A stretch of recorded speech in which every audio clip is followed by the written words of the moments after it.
Today, we will be talking with Seneca on tranquility. He has a letter in his book, Hardship and Happiness, and it's a letter back and forth to one of his friends. And he talks about tranquility of mind. And I took some of my favorite quotes and passages out of this book, and I'd like to talk to you guys about it today. So, without further ado, let's get into it. First off, we have Seneca's friend. I don't know how to pronounce his name, so I'm not going to try. But he says, I think many people could have achieved wisdom if they did not believe they had done so already. Now, this goes back to the point I talk about a lot on this channel where it's you can't know that which you think you already know. So if you think you are wise, then that thought just means you aren't wise. You think you have nothing left to learn, that thought alone means you have so much left to learn. And it's right in the start of this letter, and it's very, very profound because I agree with him. I think a lot of people could have achieved wisdom if they didn't believe they were already so wise. So you really need to humble yourself. And Socrates was the wisest. So that's what the Oracle of Delphi said. And Socrates came to the conclusion that he was the wisest because he claimed he did not know anything. Socrates said in a lot of his dialogues, I know nothing. And for this reason, I believe that is what makes Socrates wise, because he went into every conversation with no assumptions that he knew what was being talked about. He went in there naked and came out clothed with information, and not old information, new information. He says, "Have faith in yourself." This is when Seneca starts talking, and essentially his friend was saying that he was going through a hard time with tranquility and wanting things he doesn't think he should want. And this is when Seneca starts talking. And he says, have faith in yourself and believe you are following the right path, not letting yourself be diverted by the cross tracks of many people, running hither and yon, and of some who even wander around the path itself. There's a great analogy I like to think about when I think about you going on your course and people trying to get you off of your course. And it's, imagine you're taking a boat to Hawaii, and along the way, people, you start with some people on your boat, and then the journey's getting rough. You're getting seasick, and some people are complaining and they don't want to be on the journey anymore. And then we pass an island, and some people decide, hey, that island's pretty nice. I bet it's not that much nicer. Like Hawaii's probably not that much nicer than this island over here. Let's go to this island. So some people jump off the boat and go swim to that island. And then, you pass another island, and then there's some people on that island who jumped off their boats, but now they want to get back on the journey. So they swim to the boat and they get on and ask, hey, can we go to Hawaii with you? We want to go back on the journey. So then they come with you on the journey, and then those same people, for the same reasons they quit last time, jump off at the next island. And to you, who are still at sea and still going through tough times and going through hardships and needing to discipline yourself, looking at all these islands, thinking, wow, it must be nice over there. But you need to stick your course and understand that your goal is Hawaii. Your goal is not these little outbranch islands. Your goal is Hawaii, and you can't be distracted by the people jumping off the boat, and you can't be distracted by the people coming on the boat and off the boat. So just stick your course, and if people come with you along the way, then great. And if they don't, then that's what fortune granted you. Next we have, man is constantly fleeing himself. But what is the point of fleeting if he doesn't escape himself? He is his own escort and drives himself on the most burdensome of companions. So we ought to realize we are suffering, not the fault of our surroundings, but our own fault. This goes back to the point, you are wherever you go, there you are. You can't run away from yourself. You can't just change circumstances and change environment and change these things when the problem is you. The problem is not your environment or, pick your fill in the blank. The problem is you. You're running away from yourself. And the problem with running away from yourself is you're always accompanied by yourself. So you can never get away. You need to be truly okay with yourself. You need to be truly a friend to yourself. I forget who says it, but I think it's Epictetus talks about, like, someone asked him, how do I know I'm getting better at philosophy? And Epictetus says, or another Stoic, I forget, says, you'll know you're getting better at philosophy when you become a better friend to yourself. And I like that. I like that a lot. Next we have, for virtue, however hidden, never goes unnoticed, but sends out signs of itself. Virtue never goes unnoticed. Even if you don't think anyone's watching, even if you don't think anyone notices the things you are doing, someone's watching and someone's noticing. And you will be changed for the virtue that you're implementing today, tomorrow. So never pass up a chance to act with virtue. There's always virtue that can be acted upon in each situation. And don't pass up on these situations because virtue is essential to tranquility of mind. As if there is anywhere you can go where fortune cannot catch up with you. I personalized that quote a little bit. It's said in a different dialogue, so I made it more personal. But yeah, fortune will find you wherever you go. So if you're running away from fortune, you're a fool to think that fortune won't find you. For it is the worst misfortune to leave the ranks of the living before you die. Don't die before you die. Don't give up on your life before it is over. Be a lifelong learner. Don't think you've figured it all out, and don't think there's nothing left to do, and don't think there's no one left to help when you're still going strong. It's disgraceful for the body to give up when the soul is still going strong. So don't die before you die, because you will die. So just be patient. It's coming. We must perform a self-assessment before all else, because we generally think ourselves able to do more than we actually can. You got to be honest with yourself. You got to be honest. Am I capable of doing this thing? Is this in my skill? Is this in my ability to do this thing? And if not, then you should either get help or have someone more qualified do it. And if those two things are an option, then you do your best and you don't complain and you put your best foot forward. And there's a happy medium with this, because you need to kind of have a little bit of imposter syndrome to progress in life. You have to kind of play outside of your league in a sense to get better. But if it's a matter of, great importance, you're not up for the task, there's nothing wrong with getting help or having a more qualified person doing it while you watch on and take notes and get more familiar with it.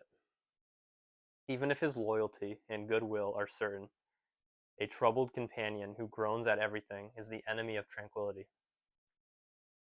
People who complain and groan all day long are enemies of your tranquility. And you should really take a look at these people in your life and ask yourself if they're helping you or hurting you. And sometimes it's hard to get people out of your life, but sometimes you have to do it for yourself, and sometimes you have to be a little bit selfish and understand that you're not strong enough to deal with these things day in and day out. So sometimes you have to be a little bit selfish until you're strong enough to deal with things of that nature, and then you can help them. Whatever is excessive anywhere is a vice. Anything too much is not good for you. I think Everyone knows that, and everyone's heard that before. Too much water can kill you. Like, water is something that's essential for living. Too much of it can kill you, and too much of anything is a vice. You need self-control. Overindulgence is a vice. So remember that, no matter what it is, whether that's going to the gym, going for runs, working, leisure. Too much of it is not good for you. It turns into a vice. Too much leisure turns into sloth. Too much focus on productivity turns into you being a workaholic and ruining your relationships in life, which productivity is good, but at what cost are you going to be productive? You have to ask yourself these things.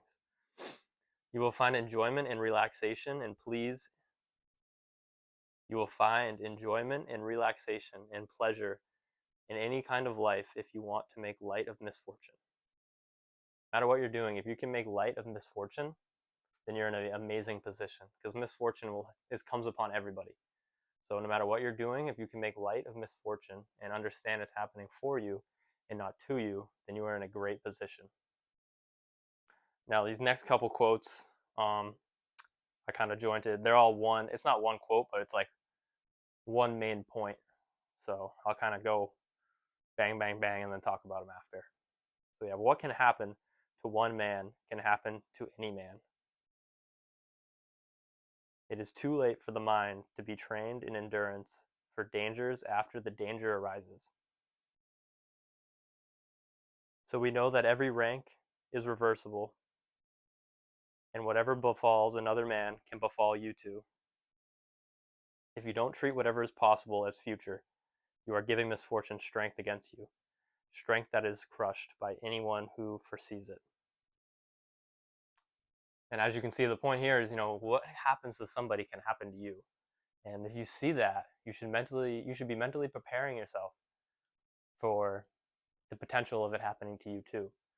Because you take away some of misfortune's strength when you foresee it as happening to you. It won't blindside you. And what doesn't blindside you won't hurt as hard. It won't hit as hard. It won't catch you off guard. You'll be prepared to deal with it. Yeah, be ready for misfortune to come, because it will come. And the Stoics have it. They call this premeditatio mortem, and it's the meditation of bad things, the meditation of bad things happening to you. And Marcus Aurelius has a line where he talks about, as you tuck your child into bed, tell yourself they may not live to see the morning. And after, in his self-dialogue, because it's a journal, says, some say this is tempting fate, but is fate tempted when you talk about the harvest of crops? So, don't worry. I don't think you should worry about tempting fate and, realizing that bad things can happen. You're not speaking them into existence or thinking them into existence. You are preparing yourself for the potential of this bad thing to happen. So, and if it does happen, then you're not as caught off guard. But if you try to act like it's impossible to happen to you, then it will catch you off guard and it'll hurt that much more. So let all your effort be directed to some purpose, and let it be focused somewhere. You need to have a North Star in life. You need to have a goal in mind that you're going to, so you know what you're striving for. You shouldn't wake up every morning and ask yourself, what am I going to do today? You shouldn't be doing that. You should wake up in the morning and, you should have things planned. Your whole day shouldn't be planned to the minute, but you should have a somewhat of a general goal in mind. If you're an author, you should have like a 4-hour block every day where you're like, all right, this is going to be my writing block. And, after whatever happens, I won that first 4 hours, so we're good. And, if I get more after that 4 hours, then, it's great. But, you need to have your North Star, and you need to be working towards that every single day. And you shouldn't wake up with, every day asking yourself, what am I going to do? Because in boredom, there's vice. I heard one time they were talking about, everything bad that ever happened from boredom. And it was like, Adam and Eve got bored and she ate the fruit and all those things. I can't remember any of the other ones, but I remember that one. And it's true. Boredom does. You do stupid things when you're bored. You eat because you're bored. You partake in vice because you're bored, partake in lust because you're bored. All these things you do just because you're bored. So have your North Star. If they are essential, then not just many, but countless tasks have to be done, both privately and publicly. But when not blinding duties summon us, we should check our activities. You should look into what you're doing when it's not essential. It doesn't mean you shouldn't be doing it, I believe. If you are about to do a task and you ask yourself, is this essential? And you say no, well, ask yourself why. Why am I doing this then? And if it's, a good reason and something that's not necessarily essential, but not necessarily bad for you, then it's not horrible. It's not a horrible thing to partake. But if you're doing something that's destroying you, destroying your soul, destroying your being, then you need to look at that and you need to stop doing that. Life is not pleasant or carefree for men living continually under a mask. Just be yourself, really. Just be yourself at the end of the day. You'll never be the best of somebody else, but you'll always be the best version of you. So just make sure you're the best version of you each and every day. Solitude will heal loathing for the crowd, and the crowd one's wariness of solitude. Solitude and being around people are both good, and they're cures for each other. Too much solitude, go hang out with friends. Too much of hanging out with people, go into solitude. There's a balance. We must give our minds relaxation. They will arise from rest better and more arduous. I probably butchered that, but I never claimed to be a good pronouncer of words. But yeah, give your mind relaxation. Your mind needs it too. Your muscles need relaxation after the gym. Your mind needs relaxation after 4 hours of hard focused work. And in the next quote, they talk about one of my favorite forms of relaxation, and it's one must even wander on open strolls, and so that the mind may give strength and rise itself with the open sky and abundant fresh air. After a long bulks of work, you should, I believe, go for long walks and just let your mind be present. Focus on your breath. Breathe in your nose, hold it. Breathe out your nose, hold it. Focus on your breath and focus on your surroundings. Be present. Focus on nature and let your mind relax. I think walks are very important. I go for like a 45-minute walk each and every morning right when I wake up, and it's an amazing way, I believe, to start your day, and it wakes me up amazingly and puts me in a good headspace. So I think everyone should be taking walks, and yeah, just take a walk if your mind needs a break. Don't sit there and put on TV or do some vice. Just go for a walk real quick or real long. Sometimes long walks are good too. They're actually always good, but I think you get what I'm saying. The mind needs relaxation too. And that'll do it for the letters on tranquility of mind. And this is one of my favorite letters I read, and a lot of amazing points in this book. So yeah, these are the keys to tranquility of mind, Seneca would say.